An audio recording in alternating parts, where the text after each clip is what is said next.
Hey everybody, welcome back to the Unpopular Opinion Podcast. We are challenging the norms in the automotive world and dig into the topics that most people tiptoe around. I'm your host, Dustin Geisel, and today's episode might just ruffle a few feathers in the purist community. The unpopular opinion of the day: not every engine deserves to stay stock. Right. That's right. Correct. We're talking about LS swapping, and joining me is someone who lives and breathes performance builds. I'm sitting down with Ryan McFann from the 4th District Motor Works, a shop. Hold on. It'll get edited. Yeah. A shop that's earned a reputation for clean swaps, high performance engines, and no BS builds. Whether you love LS swaps or hate them, this is a conversation that's going to give you something to think about. Let's get into it. All right. All right, Ryan. Excuse me. So tell us how you got started in the automotive world. Was building engines always the goal? Oh, man. So, that goes back to the Fast and Furious days, Fast and Furious 1. So I'm giving up my age there. I think I got a couple years on you. But when I was in high school was when Fast and Furious came out. I used to be a Honda guy. All me and my buddies had little racers. Man, we loved it. So we were all about the bolt-on mods, everything, whatever we could afford back then. So my late teens and early 20s was just Honda stuff. I got into doing some GM builds, S10s. I had a couple bagged trucks that were complete pieces of junk that my parents loved having around. Oh, I'm sure. And as I got older, mid 20s, I kind of got away from it. Was chasing a career, moved out of the city and kind of got away from doing the hot rod stuff. And, I realized in my mid 30s, I really missed it. I really missed working on cars, having something fast and loud, that feeling of accomplishment from, putting some ideas on paper and then watching it come to fruition, when you have the money. As of recently, getting into the LS stuff, it's super, super popular. I found a ton of literature on it. And I just started reading books, man. I really didn't have a plan. I really didn't know what way I was going to go. But I knew I love Chevy stuff. I love the way the GMT 800 trucks look, the OBS trucks, obviously the C10 square bodies and stuff like that. I really enjoy, and I just kind of knew that, that was a hobby that I wanted to get back into, and I'm glad I did. That's awesome. So right now you do LS swaps, and that's like a big thing. And I've seen a lot of your work, and you do a really great job. Thank you. Down to every detail, really. I mean, just everything is it looks factory when you're done with it, and it's really good. I wanted to ask you, so what led to founding the 4th District Motor Works? So, I wanted a name that was just going to be different. We see all these businesses here local that have cool, unique names.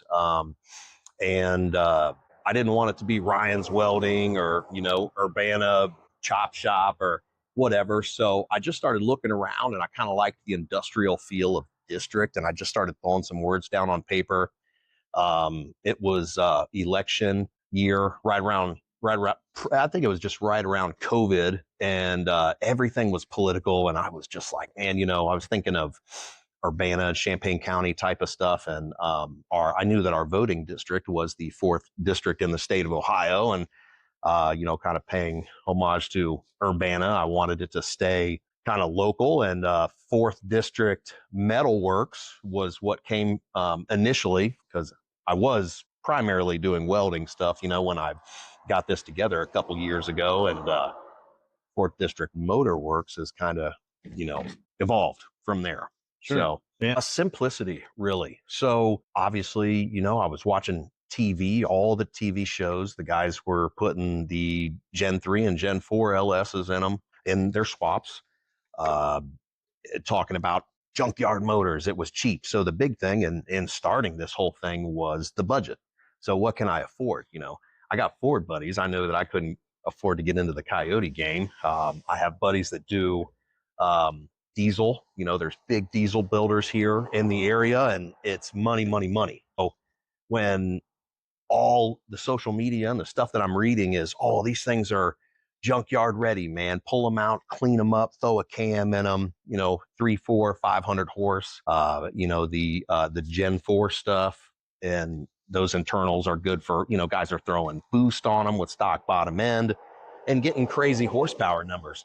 So really, I was just trying to come up with something that I could get into affordably. That's where we're at. So the Gen 3 stuff is cheap.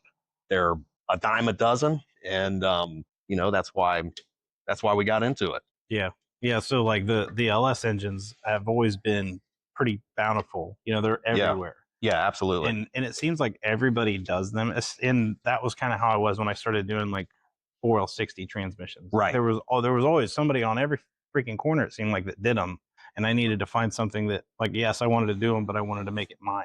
Right. You know what I mean? Right. And you definitely did that. Like your engines look amazing. Yeah, I appreciate it, man. And, when you go to shows and, even online, you see these builds. I'm following a ton of guys on IG and, we've all seen the cheap ones, the backyard builds and stuff like that, using the stock harness and cutting them down. And I just wanted it to look super clean, and I'm kind of picky about it. And like I said, I like how they're turning out now. There was definitely some growing pains here over the last 4 years, but I'm getting into the groove now. Yeah, absolutely. So with that being said, like, did you start with LS swaps, or did it kind of just evolve into LS swapping? Well, going back to when I was thinking about what I could afford and what I could get the most info on, I just kind of had an idea that these were inexpensive, the 5.3s, the 4.8s, and the 6-liter Vortec engines.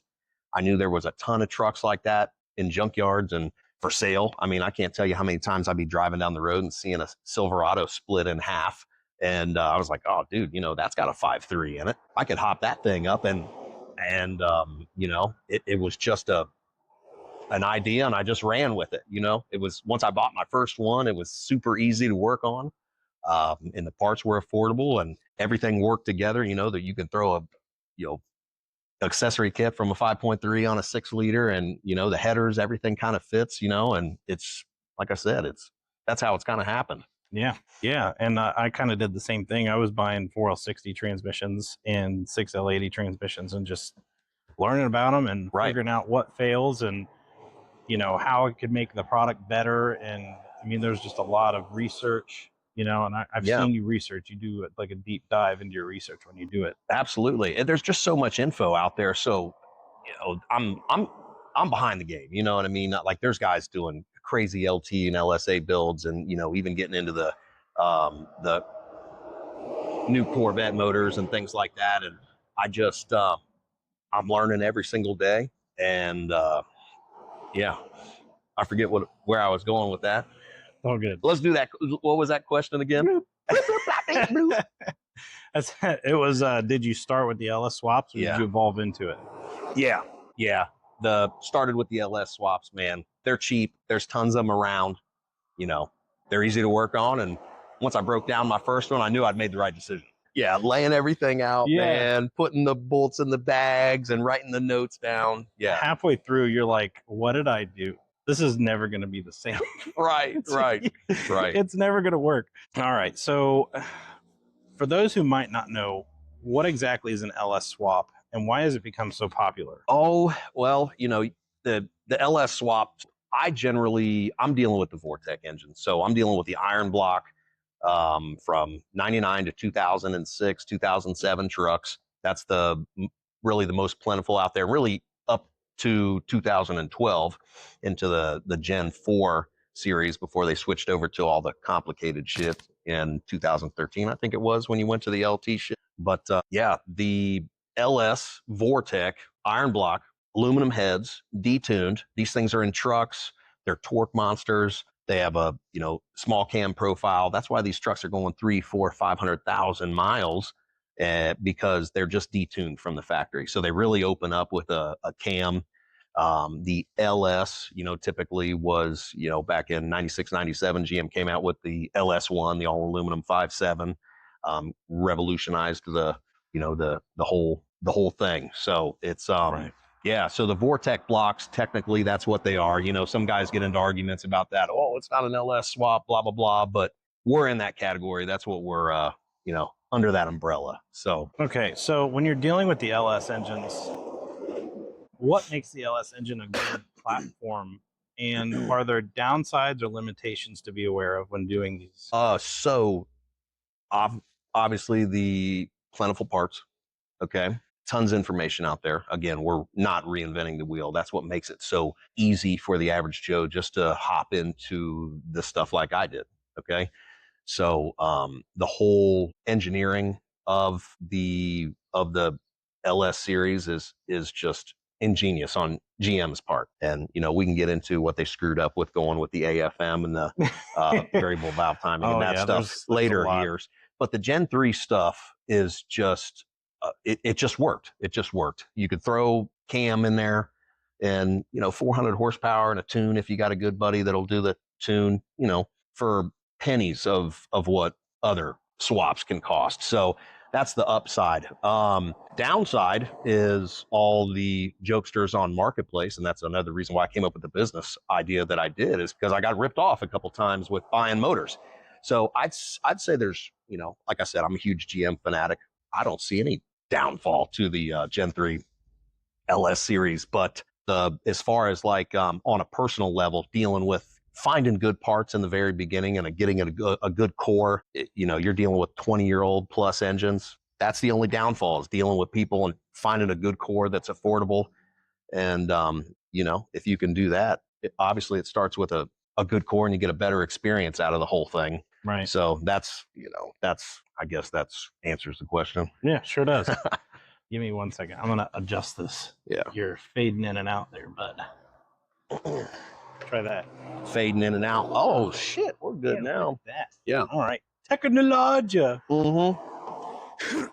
And this is the first time I've ever been. This guy fucking just threw me into all this shit. This is the first time. Yeah, I'm so sorry. I did my best to kind of walk you through the beginnings of it. I'm down for whatever, man. So whatever. Yeah, whatever. Super impressed by this freaking setup, by the way. But anyway, bear with me. This is the first time, everybody, that I've done this. It's all good. All right. So as far as your LS swaps, what is the? Hold on a second. Sorry, guys. There's lots of traffic out today. Never any other day there's no traffic. Yeah, today all of a sudden. Busy road today. So what is the craziest, most unexpected vehicle that you've ever LS swapped? Like something that you can think of that you're like, man, this is cool. Well, I have not done anything right off the rip that is, that I can think of that's too crazy. You know what I mean? OBS trucks, C10s. We got the G bodies now that are real popular. However, on the books is a little Scion BRZ Subaru type of deal. What is that thing called? The little two-door. We're going to shove a 6.2 and a Tremec T56 down in that. So that's going to be cool. There are some companies out there that have made it extremely easy. It's basically plug and play. So we're looking forward to that. Andre, we're going to get you done here soon, brother. So I think that one's going to be the craziest. That one's going to be the craziest setup, because a car that small comes with a forced Boxster engine. Absolutely junk. He blew it up. And he's like, hey, I want to put this LS in it. So that would have to be the craziest one that is on the books here. Yeah, absolutely. I'm super excited to have my hands in some stuff. But yeah. All right. So is there a dream build, like something you can think of, like if you had all the money in the world and all your your resources and everything, what build would you want to do, like for you, like that you'd put your name on it? You're like, I built that. I got the foundation for it right now, man. The box Blazer, the S10 Blazer. Yes, sir. All-wheel drive, because I'm a huge Typhoon and Cyclone fanatic. I don't want to chop up an original one, so bought a four-wheel drive S10 Blazer, two-door, four-wheel drive. Slammed it on its face. That is the dream build, to be completely honest. So either probably 6-liter, 6.2, all-wheel drive boosted, completely built drivetrain, just crazy all-wheel drive street terror is obviously, that honestly, that's just my dream build there, man. And it is a super nice Blazer, I- like stupid nice. That's just it. And I tell people, that's my Ferrari. It is. Yeah. You don't need a Ferrari. Yeah. Not, especially if you build something like, Yeah. I built that. That's it. That thing excites me. Every time I see it, it just takes me back to my childhood, my first car. So yeah. And I want to talk about the Fast and Furious movies. I grew up, Fast and Furious, and what was it? Need for Speed Underground. Oh yeah, on PlayStation. Yep. No, that game, I sat there for summers just building cars. Absolutely. All right, so some purists say LS swaps ruin classic cars. What is your take on that? I kind of can go either way. I really respect the all original numbers matching cars that bring big money. And I also really enjoy resto mods. I think it's best of both worlds. I'm not really too keen on keeping everything super stock because, 60-year-old technology, it's nice to put, updated drivetrain in these things. So I really enjoy working on these older cars. I have had quite a few purists say, oh, don't LS swap this, don't do this, don't do that.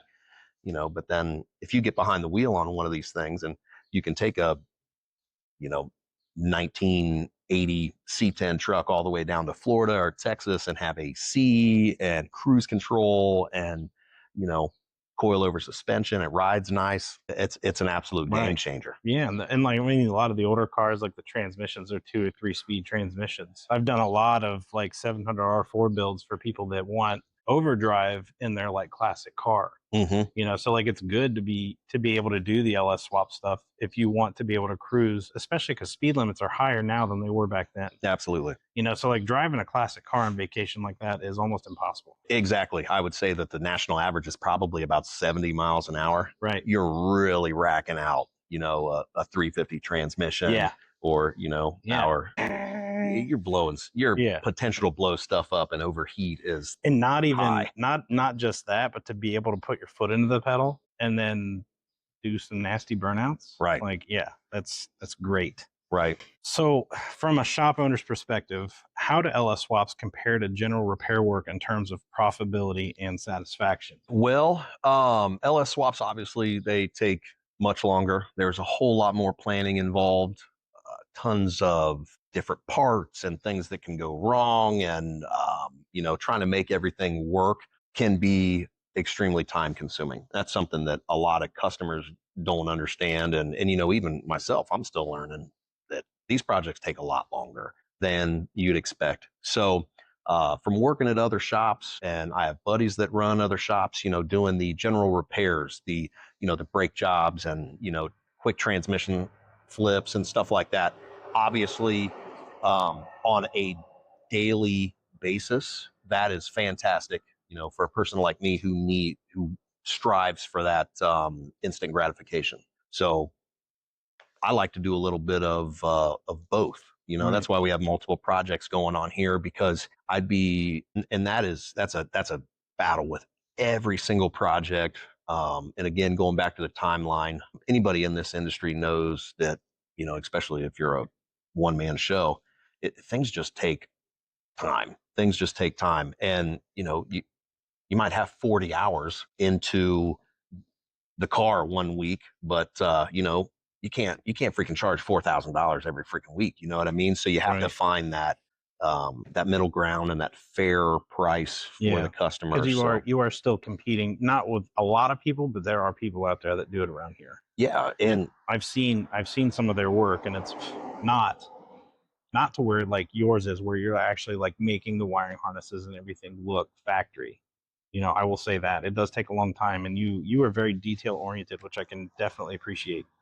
And this whole, this conversation kind of segues into our next question.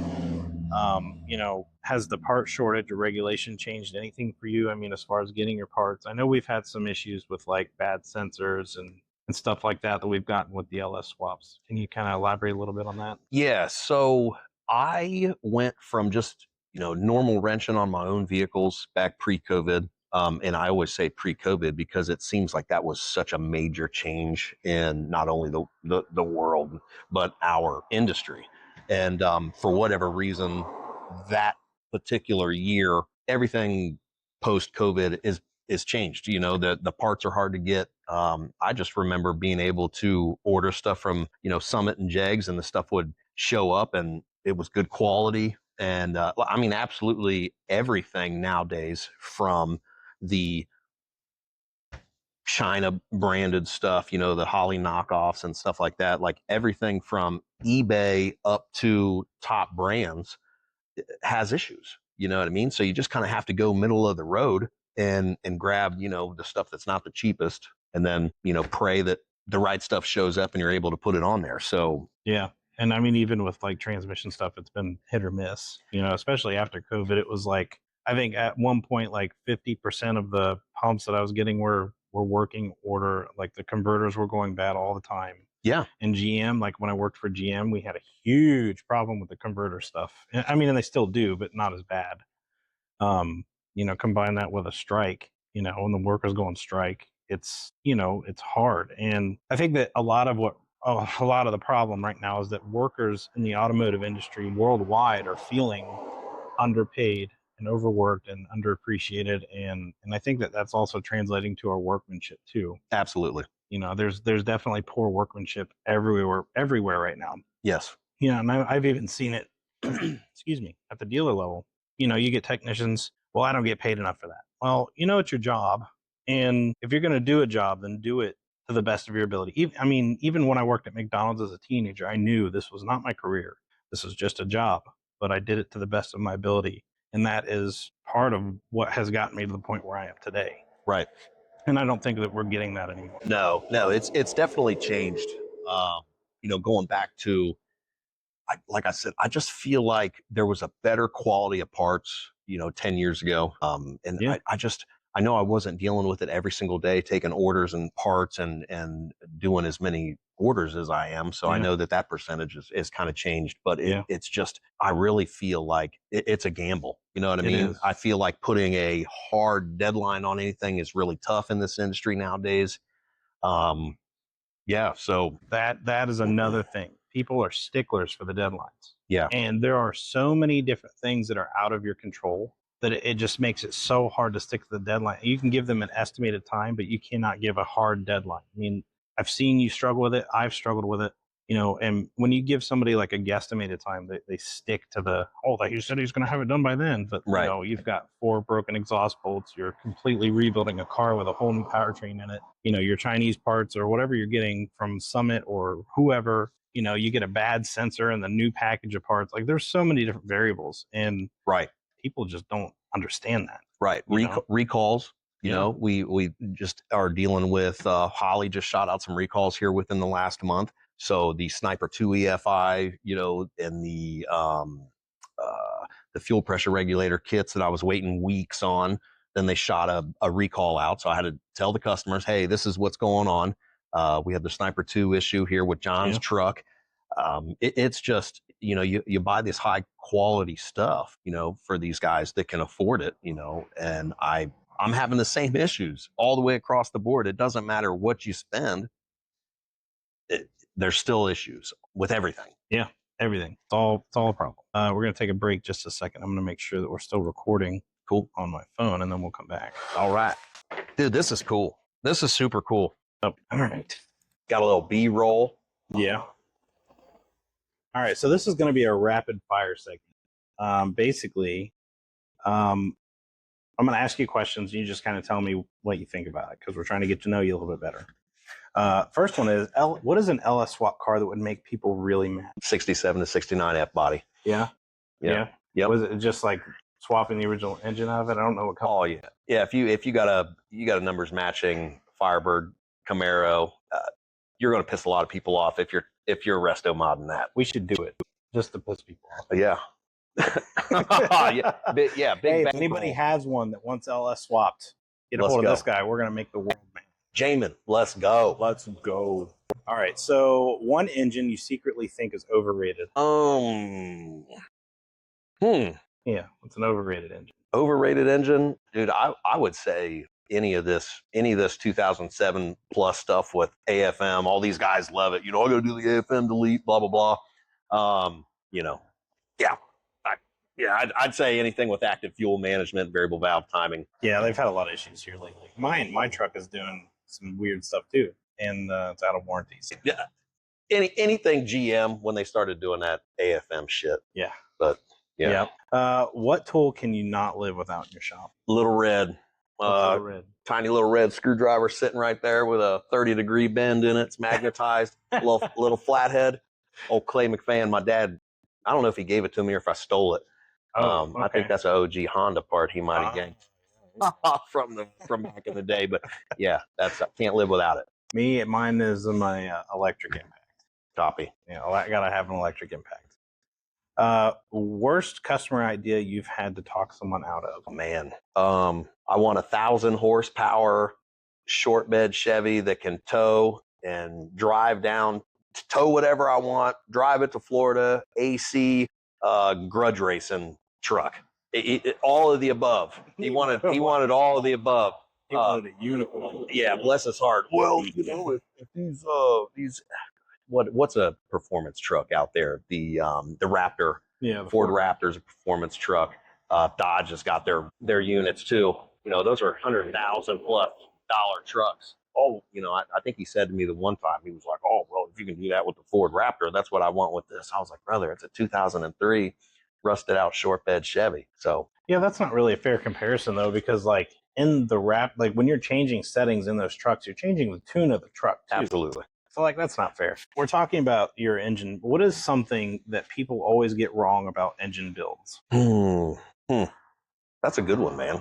Yeah. I'm trying to think of like recent builds that I've done where, it's consistently people are wrong about that the LS wiring, the electronic fuel injection, and electronic transmissions are crazy, super difficult.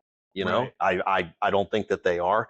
I think that a lot of the people see all the wiring and the computer box and think, "Oh man, I don't understand it. Right. I can't learn it. It's over the top." And it's really not. It's a pretty simple process once you learn all the parameters and get into that stuff and find people that can specialize in it. Right. You've told me before, like, "Oh, you can't do everything, man." So, no. And like if I was doing an LS swap, I would definitely buy like a harness made for it. right. I talked to somebody who's a business owner, shop owner, down at the junkyard. He knew who I was when I walked in, and we just started talking. And he was telling me about him doing LS builds, and he builds his own wiring harnesses, and he can do that. But you won't catch me doing that ever. It would be easier for me to just tell somebody, like a company that builds them, "This is my application. Give me a harness." Right. Usually they come real nice, Right. And super nice. I keep saying this, we're not reinventing the wheel. You know what I mean? Don't cut down the stock harness.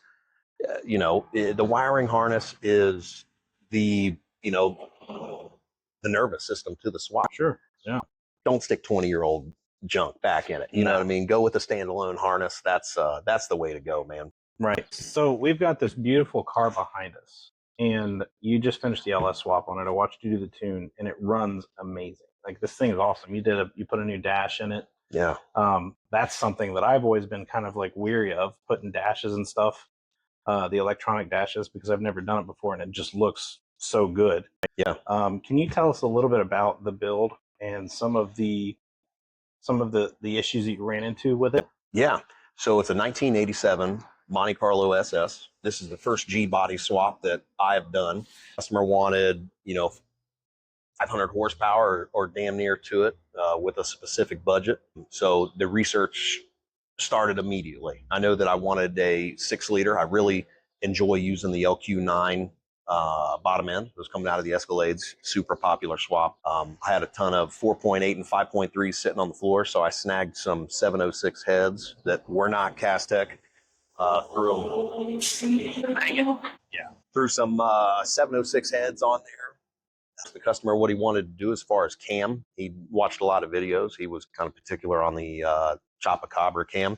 It's the first time that I've used that. Love that chop. That thing is gnarly at cold start and at idle.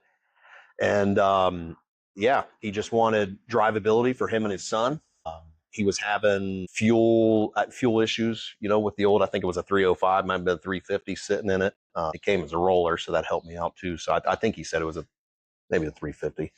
in it originally. So he just wanted horsepower, man. He wanted something to give to his son, and it's been fun. So I say that, but it's been a learning experience. We'll leave it at that. Yeah, I've seen a few like motherfucker. You know? Yeah. Dude, it does not matter how much research you do. These specific headers fit G-body. This oil pan, I didn't have any problems with the oil pan, thank God. I didn't have to trim anything up, but the headers were specific to G-body. Had to massage the shit out of the driver's side. Engine mounts, they were just an eBay unit specifically for G-body. You know, they were marked wrong. So I put it in the one way and had the engine too far forward. So got everything down in there, was not able to get clearance between the power steering box or the power steering pulley and the steering box on the frame right there at that driver's side. So everything comes off, engine gets lifted up just enough to swap the motor mounts out. You know, so remember that, guys. You know, I saw that last night on some forums. I was doing some searching on the G-body forum, and guys were using those same motor mounts, the max speed rods, I think max speed rod motor mounts. We can show those later, I guess, if you want to. But yeah, passenger side motor mount, not the frame mount, had to be swapped over to the right side. Gave you an extra inch to push back. So tons of room. LS6 intake. Did 50-pound injectors, drop-in Holley, fuel pump, braided lines, Holley rails on there. Built 4L65 trans, 2-wheel drive unit out of a Trailblazer SS, you know, so yeah, it'll be fun. He decided he wanted to go with the odometer gauges as well. I've done a couple Dakota Digital installs, and he had put a new dash in it, and I'm like, you know, dude, I sent him a couple pictures and a link to the odometer, the new odometer gauges, and really happy that he went with those. So he took the HVAC out of the car, so I didn't have to, you know, worry about wiring all that stuff in. It was actually really simple. It's just very time consuming because there's just so many wires to connect between the standalone system and then going into the gauges, and you have to tap into, you know, the brake switch and all that stuff, make everything work from the column. Not crazy difficult, just super time consuming. Yeah, very time consuming. Sorry, guys. Lots of traffic today. Okay. So the biggest question that I have for you today is, what advice would you give to young techs or gearheads who want to get into the performance and fabrication work of this industry? I would say just research. You're going to get an answer from the book that you read. You're going to get an answer from the forum that you read. You're going to get an answer from Google's AI response. Every one of those has a little bit of truth to it. You know, my main advice to give these guys is compile research from a couple different sources and then kind of use your best judgment on it, because a lot of the stuff you read on forums is bullshit.